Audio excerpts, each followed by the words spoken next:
Ladies and gentlemen, welcome back to the Texas Rangers franchise here on MLB The Show 21 and the MSM Sports Network.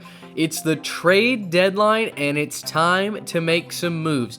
The Texas Rangers are red hot right now and in search of their second AL West crown. But unlike what we saw transpire last year when the Rangers exited in the division series, this season the Rangers have much bigger goals on their mind. And to get those accomplished, to make a postseason run, the Rangers need to add some more to not only their starting pitching staff, but their bullpen as well. So the Rangers, just a couple of days before the deadline, are going to make huge waves. And the first move that we're going to make is acquiring Mike Soroka from the Atlanta Braves. He has just this year left on his contract and then one more year of arbitration available. The Rangers will be shipping over second pitching prospect Hans Kraus, Mason Dinneberg, and infield prospect Davis Wenzel to the Atlanta Braves. The Braves are last in the American League East, and this trade allows them to get better in the future for their rebuild while also getting the most out of a young talent like Soroka. The second trade is for veteran relief pitcher Kyle Zimmer and a prospect in Anderson Wilkins. Zimmer is a guy who has pitched very well this season. He's 5-1 with one save. He does have 5 blown saves, which isn't all that encouraging, but a 3.19 ERA, and he's got 47 strikeouts in 48 innings pitched. He does have a little bit of a problem with the home run ball, but he throws hard. He's got a very good slider and a nasty curveball as well. Zimmer's a guy that I want to add to the bullpen, a right-hander specialist, and in return, this one hurts a little bit. We're going to be trading Colby Allard and Clint Green over to the Kansas City Royals. Allard, of course, is a kid that's still progressing. He's pitched well for us since joining the ball club in 2019, or say well, he's pitched average. He just hasn't ever quite gotten over that hump to really become an elite pitcher, whether it's in the starting rotation or even out of the bullpen. ERA's north of 5, but still 25 years old. I think his stuff is getting better. His home runs are coming down, and the strikeouts slowly but surely are going up. So my hope is that he becomes a talented pitcher in the Royals system, but in one of these deep playoff runs, you have to make sacrifices, and Colby Allard for Kyle Zimmer is one of those trades that I was just unfortunately willing to make this time around.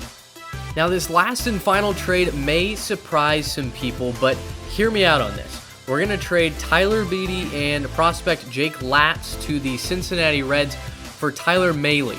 Now, Maylie is a 28-year-old right-hander, hard-throwing four-seam fastball. He's got a slider, a splitter, and a curveball as well. And this is a guy that keeps the ball down, keeps the ball in the ballpark for the most part, although he has allowed 14 home runs this year.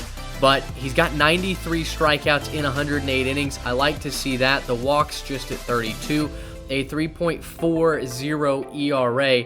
Maylie feels like a natural upgrade to Tyler Beede, who I think they're very, very similar in how they approach things.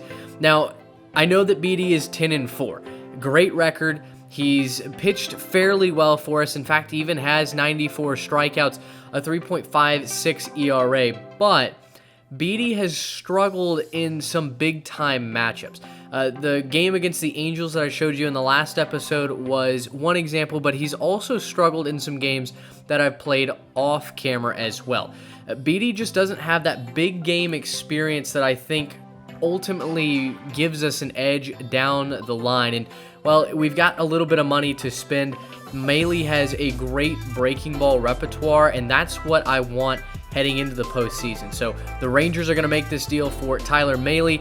None of these clubs that we're trading with, by the way, are competitive this season. The Royals, the Reds, and the Braves all towards the middle or bottom of their divisions and not looking to make playoff runs. So we give them opportunities to get a little bit younger in most cases, although Beede and Maylie are the same age. The Reds get to save some money down the stretch, and they also pick up a prospect in left-handed pitcher Jake Latz. So this was the third and final trade that we would make. All in all, 3 trades focused on developing our pitching, and I think now the Rangers are ready for the pennant race. Now, after those 3 trades, the Rangers had 1 extra man on their 26-man active roster, and so I knew I needed to make a corresponding roster move, and it was going to be between McKenzie Gore and Yuri Rodriguez, 2 very young and promising starting pitchers in our organization. Gore, since he got hurt back in early April, has been our long relief man, and Yuri Rodriguez has been one of the starters. Now, initially, my gut reaction was to send Gore down, but as I dug into the numbers, Gore is pitching a lot better, especially as of late. He's 5-2 this season, he even has a save, and his strikeout numbers are improving, 66 Ks in 79 2/3 innings, but the walks are also decreasing. 35 walks in 79 2/3 innings isn't exactly fantastic, but it's better than the alternative, and I had noticed that Rodriguez was starting to struggle in a couple of his last few starts, and the strikeouts and walks aren't quite there. Now, the strikeouts might be a little bit better proportionally, but the walks are a little bit worse. And so that, compared with the 17 home runs given up, I decided to send Yuri Rodriguez back down to AAA. It's the first of his minor league options that we'll be using, and we get to keep McKenzie Gore in the rotation now as a starting pitcher. I like the left-handed arm in this stable of right-handed pitching. I think it gives us important variety, especially as we get towards these all-important series in the latter part of the season. So here is a look at the new Rangers revamped starting rotation. And for right now, we won't change much of the order. Maybe as we get towards the playoffs, or once we get to the playoffs, we might reshuffle the deck a little bit. But for right now, it's going to be Glasnow, Martinez, Soroka, who will wear number 40 for Texas, Wes Benjamin, and then Tyler Maylie. I know I just said I was going to keep Gore in the starting rotation, but the more that I shuffled it around, I actually would rather have Gore coming out of the bullpen than Benjamin. Benjamin has shown proclivity to be a decent starter during the regular season. That might change once we get to the postseason. Again, the first 2 seasons have not gone well for him once we get to October. But hypothetically, that's why we brought in Tyler Maylie, a guy that I believe can be that 4th man of the rotation. And if we need to shorten it to just a 4-man set in the playoffs, then that's what we do. And Benjamin and Gore both become bullpen pieces. You also add Kyle Zimmer to the bullpen. Zimmer will wear number 52 for Texas and really solidifies that middle of the bullpen. I feel really good about whoever we give the ball to now once we get to the 6th or 7th inning. This is how teams win World Series now. They shorten games, they make it impossible for other teams to come back in the late stages, and, well, that's what we're working on. Now, obviously, the ERAs of our bullpen have gone a little bit higher over the last couple of weeks, but I think that's just a blip on the radar. Once Hernandez, guys like Martin and Matt Foster really start to dial it in, I think we're going to be dangerous come the latter parts of this season. Well, let's get to today's game, and we are taking on the Detroit Tigers. It will be Mike Soroka's first start with the Rangers as Texas comes in nearly 30 games above 500, and Spencer Turnbull would take the mound for the Tigers, a Detroit team that started out promising but has certainly faded as the season's gone along. Top of the first inning, and it's Trevor Story with a runner on second, trying to go deep, but that wind blowing in from the Canadian border, keeping that in the yard, and the Rangers have 2 outs. But Willie Calhoun comes to the rescue just a couple pitches later. An RBI single into center field, and Texas takes a 1-0 lead over Turnbull and the Tigers. And Calhoun, you're going to see, makes a couple of leaderboards today. And first of all, the RBI leaders, he's got 69 on the season. Soroka takes the mound for the Rangers, and a 2.66 ERA. That is actually good for the best ERA in the American League. Now, obviously, this is his first inning in an AL uniform, so it doesn't really count, but just goes to show you that we added a quality arm to our starting rotation, and he would have a great debut here this afternoon, or evening, I should say. Perfect through the first inning, and Texas goes to the bottom of the second with a 1-0 lead. How about this, though? Akil Baddoo leading all of the American League in average at .333, but Soroka's going to keep him quiet, at least initially. Ground ball down to third base, and a nice play by Josh Young, who almost was handcuffed by that, as he throws Baddoo out at first. Well, to the top of the third now, and it's Nate Lowe, a 2-1 count, and Lowe is hunting for the big fly. deep out to right field. This one nearly off the concourse, and Nate Lowe makes it 2-0 Texas, his 13th long ball of the year, and this was an absolute blast. 422 feet. There was never a doubt about this, and Texas extends their lead. Let's go bottom three now. It's Brett Nestor, and he swings and misses at this. First strikeout of Soroka in a Texas uniform, and well, he's facing former Ranger backstop Jose Trevino to close out the third inning. It's 9 up, 9 down for the brand new Ranger, and he looked sharp here early on. We go to the top of the fourth. Texas still up 2-0. Willie Calhoun back to the plate and driving this one into the right center field gap. He drove home the first run of the game, and now he's back into scoring position as Calhoun rattles that double off the 365 sign. And his second leaderboard of the day. He's got now 24 doubles coming into play, and he'll move up to third base as Randy Florentino knocks one into right field. A base hit to put runners at first and third with nobody out. Josh Young digs in and a 1-0 count. Spencer Turnbull hangs a slider, and this one's belted deep out to right center field. Going back is the defense, but Dew can't get to it, and it's off the wall. Only one run will score as the Rangers had to make sure that ball fell. But 3-0 is the score, and Texas clearly not done yet here in the inning as Young gets his 20th double of the season. A couple batters later, it's J.P. Martinez. He's splitting the gap and going into left center field.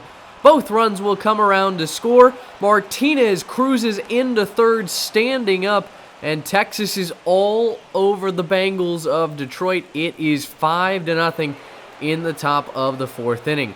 Well, Tariq Skubal would come on, and he would get an out, but back to the top of the lineup for David Dahl, who's 1 for 2 today, and make it 2 for 3.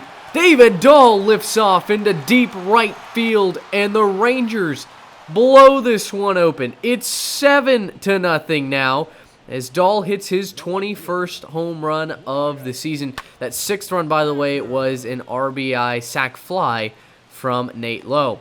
Well, we go to the bottom of the fourth inning, and Soroka's still perfect through 3 1/3 innings, but Jeimer Candelario going to spoil that as he laces one into left center field.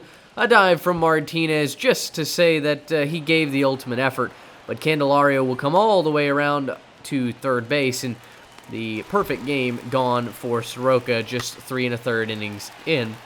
Spencer Turnbull, the next batter, by the way, he'll flail this one into the right field corner. Nice play there by Ketel Marte to hold it to a single. But the Tigers on the board. They're not going to be able to push anything else across, though, as Renato Nunez goes down swinging. And the final batter of the inning, Nomar Mazara, grounds out softly to Newman at second. And the Rangers are through 4. They lead 7-1. We go to the bottom of the fifth now, and it's Akil Baddoo once again at the plate. But he grounds right back to Soroka. Couple of weekly hit ground balls for Mike, and now you see that ERA graphic is Texas. The only player that they have on that leaderboard is Soroka, and that's exactly why we went and got him. As Netzer swings and misses here, Soroka absolutely dealing through 5 innings, allowing just 1 run. Into the bottom of the 6th we go, and Jose Trevino flies this one out to shallow right center field. You get a look at the AL West standing as the Rangers are 10 games up of the Astros. We are running away with the division crown, and it's because of offensive performances like this one. David Dahl goes into left center field. That's a base hit, and the Rangers have another runner in scoring position as Dahl's hit his 21st home run.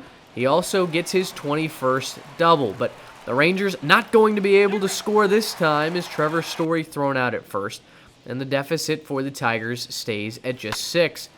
Top of the 8th now, it's Randy Florentino going the other way. Well hit ball down the line, and Florentino collects a double as he's shown the proclivity to use all fields. And the rookie, 15 doubles on the season for him. He has been impressive this year. I feel like every single episode we say something good about him. Kevin Newman up at the plate now. Not the hardest hit ball, but it's going to do the job as it will fall in front of Baddoo. The Rangers make it 8-1 against Garrison Marinano. And this one is easily decided as Baddoo strikes out here. Soroka just padding the stats. That's his 6th strikeout of the game. Jason Vossler up now, and a weak ground ball. Nice play by Soroka, defending his position off the mound, and there are 2 away. But Brett Netzer would not allow Soroka to complete 8 innings. He's going to go the opposite way, deep to left field, and that one will bounce off the yellow stripe and into the bullpen. Netzer, his 9th double of the season, and Jay Valdez would go ahead and take Soroka out, the pitch count getting towards 100. That would be all for the new Ranger right-hander as another righty comes in, and Kyle Zimmerman, and it takes him just 1 pitch to get out of this one as Trevino flies out weakly into center field. To the 9th inning we go now, and Zimmer stays on the mound. Bryant Packard leads things off. He'll ground out down to third base. Good defensive play there by Josh Young, who certainly figures to be the third baseman going into next season for us. And now with 2 outs, strike 3, Renato Nunez can't catch up, and the Rangers win this one easily. They take the series over the Detroit Tigers following a 9-1 victory. 12 hits for Texas, just 4 for Detroit. And Nate Lowe, by the way, getting that 9th run of the game. Another solo home run for our first baseman. So 2 home runs, 3 RBIs, and the Rangers win or at least split the series. I'll just tell you, they go ahead and win the series against the Detroit Tigers. And next episode, we will get deep into the month of August. And I think we're going to be looking to finish up this regular season here in the next 2 or 3 episodes. We're running away with the division, and it feels good to be on top. Hopefully this year we can push for a World Series run. Thank you guys so much for watching. Until next time, so long, everybody.